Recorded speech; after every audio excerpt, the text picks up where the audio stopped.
मुगल शासन व्यवस्था।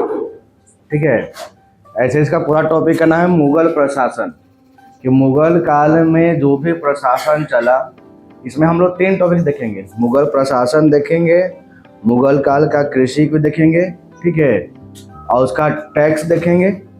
ये पूरा जानकारी लेंगे, 2 क्लास चलेगा इसका। आज सिर्फ देखेंगे मुगल शासन व्यवस्था, मतलब प्रशासन के बारे में, कि कौन कौन सा उसका शासन करने का के लिए कौन कौन सा अधिकारी का नियुक्त किया था, कौन, मुगल शासक। आज पूरा चर्चा इसी के बारे में चलेगा। ठीक है, नाम ऊपर लिखा हुआ है ना, मुगल प्रशासन। और देखिएगा इसमें इसका जो जिसे वर्तमान में देखिएगा हम लोग, तो एक देश है, देश के अंदर में राज्य, राज्य के अंदर में भी है जिला, जिला के अंदर में होता है क्या, प्रखंड, और उसके अंदर होता है गांव, पंचायत। यही ना है। अभी का तो नॉर्मली ऐसी शासन व्यवस्था चल रहा है। पूरा देश हो गया, देश के अंदर में हो गया आपका राज्य, राज्य के अंदर में जिला, जिला के बाद प्रखंड, और प्रखंड छोटा हो गया पंचायत। सेम उसी तरह से मुगल काल में भी शासन करने का तरीका था। जैसे सबसे बड़ा हो गया सम्राट, सम्राट से छोटा हो गया सूबा, जिसको वर्तमान हम लोग राज्य बोल सकते हैं। ठीक है, राज्य से छोटा हो गया सरकार, जिसको हम लोग वर्तमान में जिला बोल सकते हैं। उसके बाद हो गया प्रखंड, परगना, और सबसे छोटा क्या हो गया, गांव। मतलब इस तरीके से पूरा वो अपना शासन व्यवस्था को कायम करके चला था। कौन, मुगल शासक। सबसे बड़ा सम्राट, सम्राट के बाद क्या है, सूबा, सूबा के बाद सरकार, उसके बाद परगना, उसके बाद गांव। सबके देखें कि साम्राज्य था तो जैसे देश है, तो देश में अपना केंद्रीय शासन व्यवस्था है, अपना पुलिस अधिकारी है, अपना अधिकारी, अपना पुलिस बल है। सेम राज्य में भी आएंगे तो वही सब देखने को मिलेगा, राज्य का अपना पुलिस, राज्य का अपना अधिकारी, है ना, सब जगह से चलता था। और पंचायत है तो पंचायत के भी प्रमुख होते हैं, उसमें भी मुखिया है, वार्ड है, सरपंच है ना, सब चीज़। तो सेम उसी तरह से पहले भी था, लेकिन सबका नामकरण अलग अलग था। साम्राज्य था, सूबा था, सरकार था, परगना था, और गांव था। तो पहले देखते हैं हम लोग किसके बारे में, साम्राज्य के बारे में। तो साम्राज्य में उसको क्या बोलेंगे, केंद्रीय प्रशासन। कौन सा प्रशासन, केंद्रीय प्रशासन। अब केंद्रीय प्रशासन में क्या था कि केंद्रीय प्रशासन में सर्वप्रथम जो होते व्यक्ति कौन होते थे, सम्राट, जो राजा हुए। जैसे केंद्र में पहला व्यक्ति प्रधानमंत्री, देश के राजा वही ना है अभी। उस समय कौन थे कि केंद्रीय प्रशासन का जो पहला व्यक्ति वो क्या कहलाते थे, वो सम्राट कहलाते थे। ठीक है, और राज्य की समस्त सैनिक या असैनिक शक्तियां किसके पास होती थी, सम्राट के पास। तो राज्य में भी होते थे, जैसे सूबा है तो सूबा में भी अधिकारी होंगे, सूबा के भी एक सूबेदार होगा। जैसे आप लोग पढ़े होंगे, सूबेदार का नाम सुने होंगे, कि आप याद कीजिए पढ़ा से औरंगजेब में, कि राजा बनने के पहले औरंगजेब जो था वो दक्कन का सूबेदार था, ऐसा था ना। तो सूबेदार क्या था कि राजा द्वारा नियुक्त किए गए अधिकारी जो उस क्षेत्र में कंट्रोल करते थे। जैसे आज के डेट में होता था मुख्यमंत्री, लेकिन अब तो हो गया है, आप चुनाव के माध्यम से लोकतांत्रिक वगैरह चुनते हैं हम लोग, लेकिन पहले कौन चुन रहा था, राजा चुनते थे। तो उसी वजह से यहाँ पर है कि देश के जितने भी थे सबके अधिकारी के हेड कौन थे, सम्राट थे। ठीक है, इसके अलावा राज्य की समस्त सैनिक या असैनिक शक्तियाँ किसमें नहीं थी, सम्राट में नहीं थी। तो सम्राट द्वारा शासन को कंट्रोल करने के लिए कुछ अधिकारी भी नियुक्त किया जाता था, है ना, जिनका नाम आपको यहाँ पर दिख रहा होगा। सम्राट के पदाधिकारी एक दृष्टि में लिखना है। जैसे पहला नाम आता है वजीर। वजीर कौन सा पद है, तो वर्तमान का प्रधानमंत्री का पद, वजीर। शाही दीवान, शाही दीवान का क्या है, वित्त मंत्री, अभी वित्त मंत्री है ना। चलिए, मीर बख्शी, तो इनका है सैन्य विभाग का अध्यक्ष कहलाएंगे, सेना प्रमुख। ठीक है, सद्र उस सुदूर, ये धार्मिक मामलों का मंत्री हो, धर्म के जब भी आएगा मामला तो उसके लिए कौन कुछ किनको बुलाया जाएगा, सद्र उस सुदूर का। काजी उल कुजात, न्याय विभाग के अध्यक्ष, मतलब जज। ठीक है, मीर ए सामा, इनका काम क्या था कि शाही घराने की देखभाल करने वाला। तो शाही घराना हुआ राजघराना, उसका देखभाल कौन करेंगे, मीर ए सामा। मीर ए आतिश, इनका था तोप खाने का प्रमुख अधिकारी। क्योंकि याद कीजिए कि भारत में पहला तोप का इस्तेमाल किया गया था कब, 1526 पानीपत का पहला युद्ध बाबर लेके आया था। ठीक है, तो तोप खाने के लिए भी एक अधिकारी का नियुक्त किया गया था, जिसका नाम क्या था? मीर ए आतिश। अगला है मीर ए बहर। ठीक है, जल बेड़े का प्रमुख अधिकारी। जल बेड़ा समझ रहे ना, जहाज, जल, ये जहाज जो होता है जल में चलने वाला, पानी वाला जहाज, तो उसका अधिकारी कौन था? मीर। अभी भी है ना जी, हम लोग के पास 3 तरह का फोर्स है, थल सेना, वायु सेना, जल सेना, है ना। थल सेना के लिए भी अपना अधिकारी होते हैं मेन, जल सेना का भी चीफ, है ना, वायु सेना का भी चीफ होते हैं। तो ये भी उसे देखिए, यहाँ पर सैन्य विभाग का अध्यक्ष मीर बख्शी का रखा, जल सेना भी थल सेना के लिए, और जल सेना के लिए किसको रखा? मीर ए बहर। उस समय वायु आया ही नहीं था, हवाई जहाज का निर्माण उस समय नहीं ना हुआ था, हवाई जहाज का निर्माण तो बाद में हुआ, तो इसीलिए वायु सेना नहीं था। जल सेना है और थल सेना है, तो थल सेना के लिए मीर बख्शी और जल सेना के लिए कौन? मीर ए बहर। फिर आया मीर ए मुंशी। इनका काम था पत्राचार विभाग के अधिकारी, है ना, जो लेटर वेटर लिखाएगा पत्र उत्र, उसके अधिकारी कौन थे? मीर ए मुंशी। फिर थे दरोगा ए डाक चौकी। इनका काम था कि डाक व गुप्तचर विभाग का प्रमुख था। गुप्तचर विभाग रॉ विभाग में है ना, खुफिया स्पाई वाला जो काम करता है, दूसरे देशों में जाकर अपना खुफिया जानकारी पता करता है, उस समय भी हुआ करता था। उसका नाम क्या था? दरोगा ए डाक चौकी। मुहतसिब। और ये सवाल पूछा है आपका, मुहतसिब कि मुगल काल में मुहतसिब किस विभाग के अधिकारी होते थे?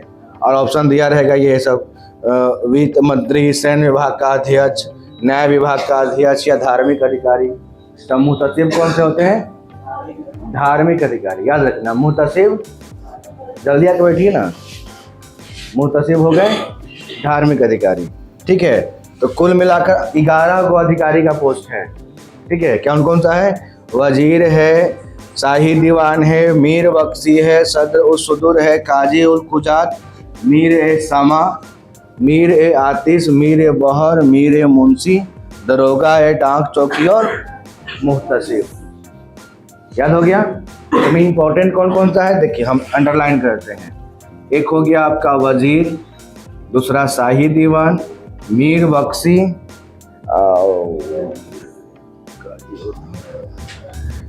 ये मुहतसिब और मीर ए आतिश, है ना। अगर आपको 11 नहीं याद करने का मन है तो कम से कम 5 को याद कीजिए। 5 को तो 3 को याद करना आसान है। वजीर हो गया, शाही दीवान हो गया, मीर बख्शी। मीर बख्शी का नाम आप लोग सुने होंगे जब पढ़े होंगे उत्तर मुगल काल में, तब कौन था? सैयद बंधु, है ना। उस समय एक को बनाता है मीर बख्शी का पद। मीर बख्शी मतलब कौन हो गया? सैन्य विभाग का अध्यक्ष, है ना।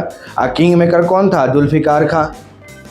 नाम याद आ रहा है? सब जो लोग पढ़े होंगे उनको याद आ रहा होगा, जो लोग क्लास एब्सेंट किए होंगे उनके लिए तुम का सर बोल रहे हैं, ये क्या होता है ना। क्लास जो कंटिन्यू होंगे, वजीर का पद, शाही दीवान, मीर बख्शी, मीर ए आतिश और मुहतसिब, जो होते थे धार्मिक अधिकारी। ये 5 को पद याद रखिए कम से कम। आगे बढ़िएगा, देखिए ये था आपका पहला कौन सा था? साम्राज्य के लिए केंद्रीय प्रशासन होगा। फिर सूबा के लिए कौन सा होगा? उसमें केंद्रीय, देखिए केंद्रीय प्रशासन में 2 पॉइंट और है कि औरंगजेब के समय में असद खान ने सर्वाधिक 31 वर्षों तक दीवान का पद पर काम किया। नाम क्या है? असद खान। मीर बख्शी द्वारा सरखत नामक पत्र पर हस्ताक्षर के बाद ही सेना को हर महीने क्या मिलता था?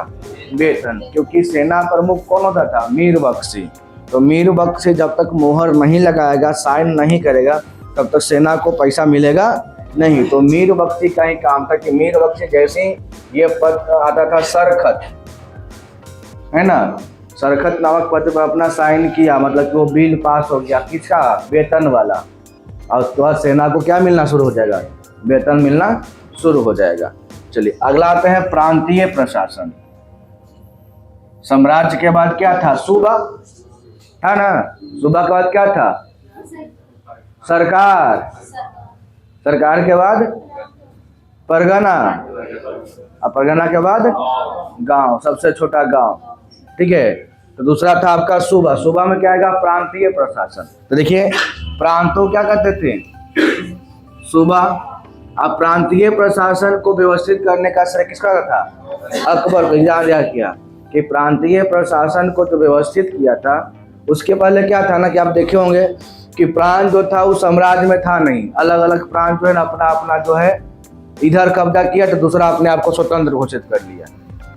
बाबर के समय तो यही हो रहा था, है ना। हुमायूं का तो कहानी खत्म था, तो पूरा जीवन भाग दौड़ बीत गया। तो जब अकबर शासक बनता है तो पूरे प्रांत को इकट्ठे साम्राज्य में मिलाने का काम करता है। तो प्रांत को व्यवस्थित करने का श्रेय किसको आता है? अकबर को। अब प्रांतीय प्रशासन जो था वो क्या था? केंद्रीय प्रशासन का ही पद। जैसे केंद्र में जो मंत्री पद था ना, इसे मंत्री, उसी बात से मंत्री किस में थे? प्रांत में भी थे। क्योंकि अभी हम लोग देखते हैं ना, केंद्र में भी पुलिस अधिकारी होते हैं, तो अपना अपना राज्य का भी पुलिस अधिकारी होता है। जैसे केंद्र में होता है मंत्री, वैसे राज्य में भी होता है मंत्री। जैसे केंद्र में होता है अधिकारी, वैसे राज्य में भी होता है अधिकारी। तो ठीक उसी प्रकार से जो सूबा है, तो सूबा किसका प्रतिरूप था? साम्राज्य का ही। तो साम्राज्य को, प्रांतीय प्रशासन को कंट्रोल करने के लिए क्या था कि केंद्रीय प्रशासन के जैसा ही इसको बनाया गया। इसमें भी अपना अधिकारी दिया। इसमें देखिए, इसमें भी सूबेदार था। पहला अधिकारी कौन था? सूबा का हेड सूबेदार, और साम्राज्य का हेड सम्राट, है ना, जो राजा होते थे। तो सूबेदार कौन थे? यह सम्राट के प्रतिनिधि के रूप में कार्य करते थे, और इनका मुख्य काम क्या था? कानून व्यवस्था बनाए रखना, और सैनिक एवं न्याय अधिकारी भी प्राप्त थे। उनके पास भी सैनिक अधिकारी भी थे और न्याय अधिकारी भी थे। किनके पास? सूबेदार के पास, ठीक है। इसका 3 गो और है। दूसरा आता है दीवान, ठीक है। दीवान का काम क्या था कि यह प्रांत का वित्त मंत्री होता था। दीवान कौन था? वो वित्त मंत्री था, और यह अपने कार्य के लिए केंद्र के प्रति क्या था? उत्तरदायी था। और टैक्स वैक्स वसूलने का काम कौन करता? दीवान। कितना टैक्स आया है, कितने साम्राज्य में, मतलब राज्य को भेजना है, सम्राट को भेजना है, ठीक है, ये सब है। फिर आता था बख्शी। बख्शी, और उसमें देखे थे मीर बख्शी। इसमें क्या है? सिर्फ बख्शी है।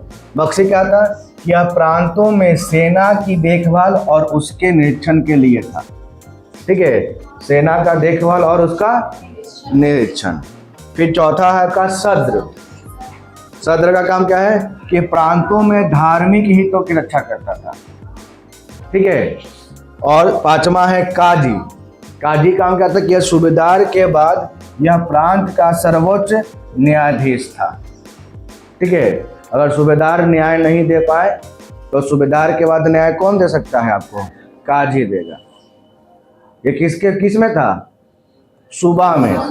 साम्राज्य देख लिए, सूबा देख लिए, ठीक है। सूबा के बाद आएंगे हम लोग जिला में, सरकार या जिला प्रशासन।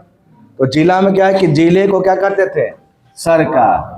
अब प्रत्येक सूबा अनेक जिलों में विभाजित था। जैसे प्रत्येक राज्य अनेक जिलों में विभाजित थे, उस तरह भी था वहां पर कि प्रत्येक जो सूबा था, जिसको हम अभी वर्तमान क्या बोलते हैं? राज्य, वो भी अनेक जिलों या परगना में क्या था? विभाजित था। तो जिला के भी अपना अधिकारी होते थे कंट्रोल करने के लिए। तो जिला में कौन थे? पहले थे फौजदार। फौजदार मतलब जिला के प्रमुख अधिकारी, और यह सैनिक अधिकारी होता था, जिसे जिले में कानून व्यवस्था बनाए रखना इनका क्या था? मुख्य कार्य था। बात समझे? और दूसरा कौन था? अमल गुजार। यह जिले का वित्त अधिकारी, और यहाँ पर भी काजी पद मिलेगा, जो जिले का क्या थे? मुख्य न्यायाधीश थे। तो काजी काम क्या है? मुख्य न्यायाधीश का पद। याद हो रहा है सब चीज ना? याद हो रहा है कि नहीं हो रहा है? बस खाली बस देख रहे हैं। अच्छा हाँ, काजी लिखल है, बख्शी लिखल है, चल रहा है। कुछ तो सर बोल रहे होंगे, है ना। कुछ तो बोर्ड पर ऐसे ही से आ रहा है, जा रहा है, क्या यही ना हो रहा होगा? क्या कुछ बोल नहीं रहे आप लोग? जी ठंडा मार दिया है इतना जल्दी है? सर कुछ तो बोल रहे हैं, पता नहीं क्या बोलते हैं ठंडवा में ही। एक तो सुबह सुबह बुला लेते हैं 7 बजे,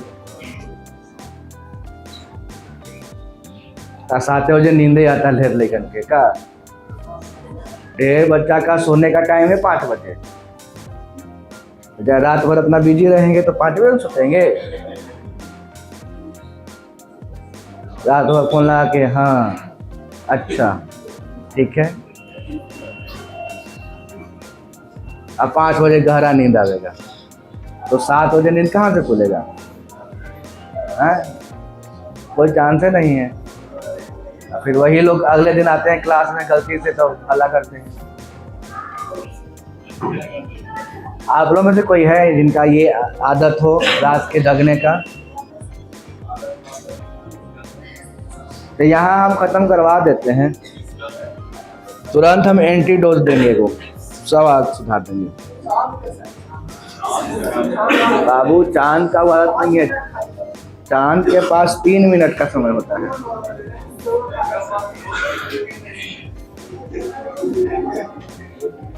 चांद को तो अभी खुशखबरी हुआ है, मिठाई खिलाए हैं आप हमको? हमको ना। चलिए खैर आगे आइए। इसमें तो इसमें क्या क्या देखें? साम्राज्य देखें, सूबा देखें, परगना देखें, मतलब वही सरकार, ठीक है, इसको जिला। इसका रहेगा आपका परगना। तो परगना का प्रमुख सेनाधिकारी कौन था? सिकदार। नाम याद रखिएगा बस खाली, परगना का प्रमुख अधिकारी सिकदार। अब आते हैं गांव। तो गांव का प्रशासन इम्पोर्टेंट, ठीक है। गांव का प्रशासन कैसी थी? स्वायत्त संस्था मानते थे, जिसके प्रशासन का उत्तरदायित्व किसके था? मुगल अधिकारियों को नहीं दिया जाता, बल्कि परंपरागत ग्राम पंचायतें ही अपने गांव की सुरक्षा, सफाई और शिक्षा आदि के लिए देखभाल करते थे। इसमें कोई मुगल अधिकारी नहीं थे, ठीक है। गांव का मुख्य अधिकारी कौन थे? ग्राम प्रधान, जिसे क्या बोलते थे? खुद बोले या मुकद्दम बोले या चौधरी कहते थे, ठीक है। इसके अलावा उनकी सहायता के लिए एक पटवारी होता था। कौन सा? पटवारी, जो राजस्व कार्यों को देखता था। जो खुद हुए, है ना, खुद हुए या मुकद्दम हुए या चौधरी हुए, जो गांव के हेड हुए, तो उनके सहायता के लिए किसका पोस्ट है? पटवारी का, जो राजस्व का देख रेख करेगा, ठीक है। अब मुगल काल में पटवारी को राजस्व का 1% दस्तूरी, मतलब कि कमीशन के रूप में, तो जितना टैक्स वसूला उसका 1% जो है टैक्स किसको मिलेगा? पटवारी को मिलेगा, है ना। वही उनका क्या है? वेतन के रूप में मिला, कि काम के बदले पैसा जो मिलेगा। उस कमीशन का नाम क्या था यहाँ पर? दस्तूरी। क्या नाम था यहाँ पर? देखिए, दस्तूरी नाम है, ठीक है। तो सवाल पूछेगा कि दस्तूरी जो है किस प्रकार का टैक्स है, तो आप बोलिए सर राजस्व टैक्स, है ना। तो राजस्व टैक्स का कितना प्रतिशत? 1%। किसको मिलेगा?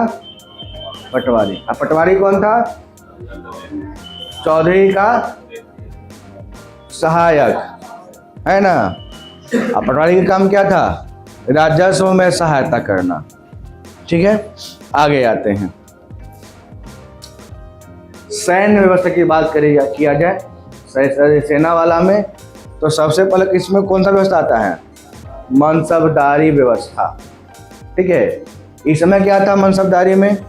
कि मनसब जो है फारसी भाषा का शब्द है, जिसका क्या होता है? किसी व्यवस्था में किसी का स्थान या सरकारी सेवा में मनसब उसकी सूचक का होता है। जैसे मध्य एशिया में सर्वप्रथम मंगोलों ने इस व्यवस्था को शुरू किया था। किसने? मंगोल ने मनसबदारी प्रथा को। और भारत में इस व्यवस्था को शुरू किया किसने?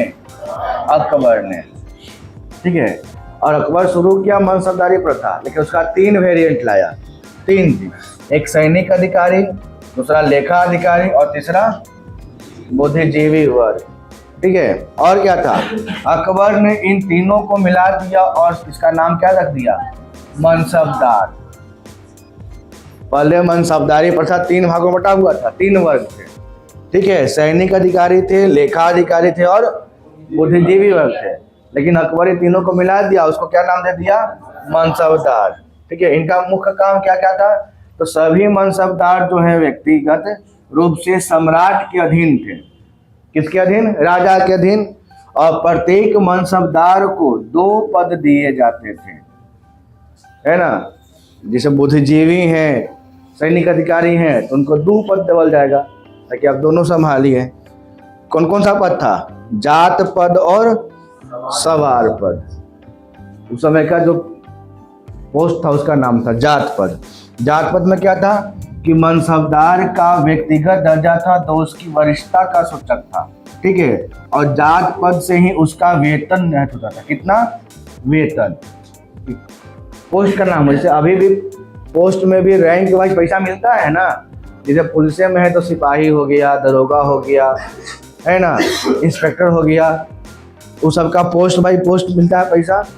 उसी प्रकार से यहाँ पर भी पोस्ट था। ये पहला पोस्ट का नाम था जात पद और दूसरा पोस्ट का नाम क्या था? सवार पद। इसमें एक मनसबदार को कितने घोड़े या घुड़सवार रखना है यह निर्धारित करना होता है। एक मनसबदार कितना घोड़ा या सवार रख सकता है, घुड़सवार, वो कौन निर्धारित करेगा? सवार पद, ठीक है। और जात पद क्या था कि उसके वेतन को निर्धारित करता था, ठीक है। इसके अलावा और क्या देखिएगा इसमें मनसबदारी में? देखिए जहांगीर जब राजा बना तो जहांगीर जो था वो मनसबदारी व्यवस्था में 2 और पद जोड़ दिया। कौन कौन सा? तो 2 अस्पा पद और सिंह अस्पा पद, है ना। 2 अस्पा और सिंह अस्पा। 2 अस्पा में क्या था कि एक सवार के पास 2 घोड़ा और सिंह अस्पा में क्या था कि एक सवार के पास 3 घोड़ा। अब मनसबदारी तथा जो था ये वंशानुगत नहीं था, ये कैसा था? योग्यता के अनुसार उनका दिया जाता है। जो योग्य है उनको ही बनाया गया, क्या? मनसबदार बनाया गया। ऐसा नहीं कि जो मनसबदार है उनके पुत्र मनसबदार बनेंगे, ऐसा नहीं था। तो योग्यता पर था कि जो योग्य हैं वही क्या बनेंगे? मनसबदार बनेंगे, ठीक है। अब यहाँ पर देखिए 3 गो वेरिएंट है। 10 से 500 तक जिनके पास मनसब प्राप्त करने वाला वो क्या बोलते हैं? मनसबदार। 500 से 2500 तक मनसब प्राप्त करने वाला उमरा। अब 2500 से जिनके पास ऊपर आता तो क्या बोलते हैं? अमीर ए आजम, ठीक है। इसके अलावा मुगल काल में देखिए, अब आते हैं भू राजस्व। सैन्य देख लिए, व्यवस्था देख लिया, भू राजस्व में इसमें क्या था कि मुगल काल में अकबर के समय में ही भू राजस्व व्यवस्था में सुधार हुआ। तो याद कीजिए अकबर जब था तो उसने भू राजस्व में सुधार करने के लिए एक अधिकारी था जिसका नाम क्या था? टोडरमल था। भू राजस्व अधिकारी कौन थे? टोडरमल। तो सुधार किए कौन? अकबर। और अकबर ने टोडरमल को ही क्या रखा? शाही दीवान के पद पर नियुक्त किया। और टोडरमल ने 1580 में आईने दहसाला नामक व्यवस्था प्रारंभ किया जो जब्ती प्रणाली का उत्तम रूप था, ठीक है। इसमें होता क्या था कि परगने के जो कानूनगों को यह निर्देश दिया गया क्या कि भूमि का 4 वर्गों में विभाजित करें। जो भूमि है उसको बांटे किया किस भाग में? 4 भागों में। तो 4 भाग कौन कौन सा था? तो पोलज। पोलज वह भूमि होता था जहां सालों भर खेती होती थी, तो क्या नाम दिया गया? पोलज। दूसरा था परती। परती उस भूमि को बोला गया जहां 1 वर्ष छोड़कर खेती होती, मतलब इस साल खेती हुआ तो वहां का उर्वरता खत्म हो गया तो उसको 1 साल छोड़ने का परी, है ना। फिर अगले साल फिर वहां खेती करेगा, तो अल्टरनेट खेती हो रहा है तो उस भूमि को क्या बोला जाएगा? परती बोला जाएगा। तीसरा हो गया चाचर। चाचर जिसमें 3 या 4 सालों के बाद खेती होती है ना। मतलब ऐसा बंजर भूमि जहाँ 3-4 साल के बाद खेती हो तो वहाँ पर पैदावार लगातार ये वहाँ पर फसल होगा नहीं अच्छा। और चौथा था आपका बंजर जिसमें 5 वर्षों से खेती हो ही ना हो, मतलब ऐसा भूमि जहाँ 5 साल से कोई खेती ही नहीं हुआ तो क्या बोला गया? बंजर। तो पहले उस भूमि देखिए, अब यहाँ पर समझना क्या है ना कि ऐसे किसे बांटने का रीजन क्या था, क्योंकि पहले तो मेन था इनकम का सोर्स आय कृषि, कृषि में ही वसूलता था टैक्स, यही ना। राजा किससे टैक्स वसूलता था? किसानों से लगान वसूलता था। अब उसमें कैसा वसूलता लगान? तो खेत के अनुसार, किसके पास कितना खेत है ना, किसके पास खेती करने हुए कितना भूमि है उसके अनुसार क्या वसूलता था, वो टैक्स वसूलता था। अब इसमें समस्या क्या होता था किसानों को कि उसके पास जमीन तो है लेकिन बिना काम वाला जमीन है, बंजर जमीन है, अब उसको भी टैक्स देना पड़ेगा। अब वहाँ पर कुछ हो ही नहीं तो टैक्स कैसे देगा, बात समझने वाला चीज़ है ना। तो कि अकबर क्या बोला कि इसको सुधार करो, उस खेत को चिन्हित करो जहाँ पर फसल ज़्यादा अच्छा होता हो, जहाँ पर कम होता हो या जो बंजर हो, ठीक है। और जहाँ पर ज़्यादा फसल होता है वहाँ से ज़्यादा टैक्स वसूलो, और जहाँ पे फसल नहीं होता है जो बंजर उसको टैक्स मुक्त रखो। बात समझें। तो टैक्स सबसे ज़्यादा किससे आता था, कोलज से। कहाँ से, कोलज से। कोलज से सबसे ज़्यादा टैक्स वसूला था कहाँ से, क्योंकि वहाँ सालों भर खेती हो रहा है। अब बंजर में से कोई टैक्स वसूलेगा, ये चीज़ समझना था। इसमें सुधार किसने किया, अकबर ने। अकबर ने किसको नियुक्त किया था, टोडरमल को। और टोडरमल जो एक न्याय व्यवस्थक का नाम क्या था, आईने तहसाला। और उसी ने भूमि को चिन्हित किया, 4 भागों में बांटा और उसके बाद टैक्स वसूला। सबको थोड़ा मिला राहत, है ना। चलिए अब आते हैं भू राजस्व में। अकबर भू राजस्व के अतिरिक्त प्रत्येक बीघा पर 10 सेर अनाज लेता था। भू राजस्व तो लेवे किया, उसके बाद बीघा पर 10 सेर अनाज लिया, जिसे दहसेरी कर कहते थे। कौन सा कर, दहसेरी। दहसेरी मतलब कि 10 बीघा पर 1 सेर, नाम है छुपा हुआ दहसेरी। दहसेरी मतलब 10 बीघा पर 1 सेर अनाज लेता था टैक्स के रूप में। जब अकबर ने अजमेर में भू राजस्व घटा कितना कर दिया था, 1/7। अब बाद में फिर कर दिया 1/8। लेकिन जब औरंगजेब आया, है ना, तो कर दिया आधा आधी। बोला कि आधा तुम्हारा आधा हमारा, टैक्स का 1/2 भाग, ठीक है। अब मुगल काल में कृषक को बांटा गया था 3 भाग में। खेती मतलब जो खेती का किसान थे उनके लिए पहला था खुद काश्त, पाही काश्त और मुजारियन। खुद काश्त, पाही काश्त और मुजारियन। ये खुद काश्त क्या थे, तो खुद काश्त वैसे किसान थे जो उसी गांव की भूमि पर खेती करते थे जहां वे निवास करते थे, है ना। मतलब कि वही गांव के किसान अपने गांव के ही भूमि पर खेती कर रहे हैं, तो क्या बोला गया, खुद काश्त बोला गया, ठीक है।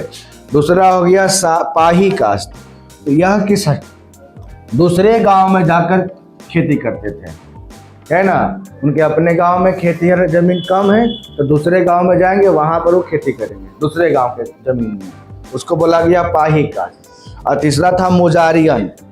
ये कौन था, तो वैसे किसान जो खुद काश्त किसानों से भूमि किराए पर लेकर खेती करते थे। अपने गांव के जो खुद काश्त हुए, जिनका अपना जमीन है, उनसे किराया पर लिए और उसमें क्या किए, खेती। जैसे अभी होता है ना मनी बटेज को बोलते हैं, इजारा बोलते हैं आप लोग, और जो भी अपना टर्म हो, है ना, उस पर ले लिए और खेती अपना कर रहे हैं। तो ये 3 भागों बटा था, किसको, कृषि को, ठीक है।